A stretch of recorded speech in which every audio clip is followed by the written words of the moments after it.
Let's understand screening effect और shielding effect. किसी भी मल्टी इलेक्ट्रॉन एटम में 3 पार्ट होते हैं, nucleus, inner electron and valence electron. और ये वैलेंस इलेक्ट्रॉन 2 तरह के फोर्स एक्सपीरियंस कर रहा होगा।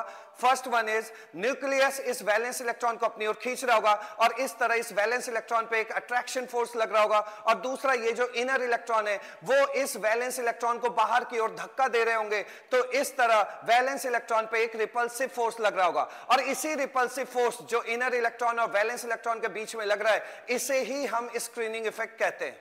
और इसी रिपल्सिव फोर्स या स्क्रीनिंग इफेक्ट की वजह से न्यूक्लियस एंड वैलेंस इलेक्ट्रॉन के बीच फोर्स ऑफ अट्रैक्शन कम हो जाता है।